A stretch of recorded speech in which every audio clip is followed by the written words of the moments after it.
ঢাকা বিশ্ববিদ্যালয়ের এক প্রদর্শনীতে মধ্যযুগীয় বাংলার একটি মানচিত্র প্রদর্শন নিয়ে নতুন করে কূটনৈতিক উত্তেজনা দেখা দিয়েছে বাংলাদেশ ও ভারতের মধ্যে। সালতানাতে বাংলা শিরোনামে সেই মানচিত্রে ভারতের বিহার, উড়িষ্যা, আসাম ও বর্তমান মিয়ানমারের আরাকান অঞ্চলের অংশ বিশেষকে ঐতিহাসিক বাংলার আওতাভুক্ত দেখানো হয়। বিষয়টি সামাজিক মাধ্যমে ভাইরাল হওয়ার পর ভারতের রাজনৈতিক মহলে আলোড়ন তোলে এবং সরাসরি ভারতের সংসদ পর্যন্ত গড়ায় বিতর্ক।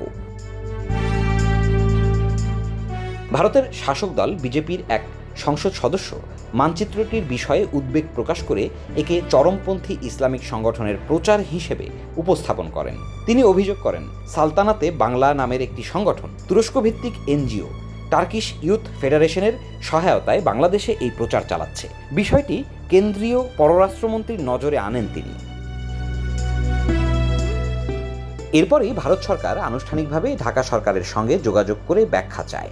জবাবে বাংলাদেশের পররাষ্ট্র মন্ত্রণালয় জানায়, বিতর্কিত মানচিত্রটি 2025 সালের 14 এপ্রিল বাংলা নববর্ষ উপলক্ষে ঢাকা বিশ্ববিদ্যালয় ক্যাম্পাসে আয়োজিত একটি ঐতিহাসিক প্রদর্শনীর অংশ ছিল।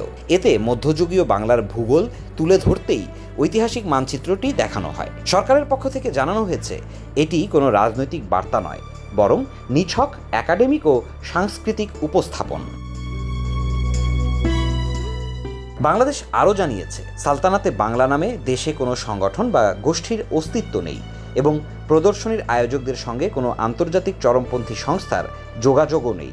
যদিও এই ব্যাখ্যায় পুরোপুরি সন্তুষ্ট নয় ভারত। দেশটির পররাষ্ট্রমন্ত্রী এস জয়শঙ্কর এক বিবৃতিতে বলেন, ভারতের অভ্যন্তরীণ নিরাপত্তা ইস্যুতে আমরা সর্বোচ্চ সতর্কতা অবলম্বন করছি এবং প্রতিবেশী দেশগুলোর কর্মকাণ্ড নিবিড়ভাবে পর্যবেক্ষণ করছি।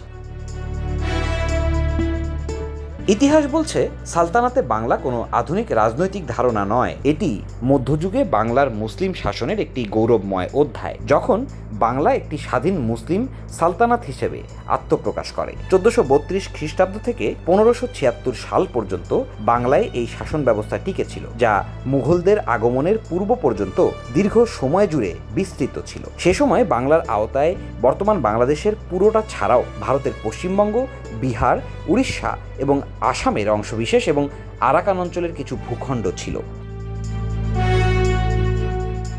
এই দীর্ঘ সময় জুড়ে বাংলায় রাজনৈতিক স্বাধীনতার পাশাপাশি অর্থনৈতিক সমৃদ্ধি ও সাংস্কৃতিক জাগরণও ঘটেছিল। তবে সেই ইতিহাসভিত্তিক মানচিত্র আজকের ভূ রাজনীতির প্রেক্ষাপটে ভারতীয় রাজনীতিতে স্পর্শকাতর ইস্যু হয়ে উঠেছে।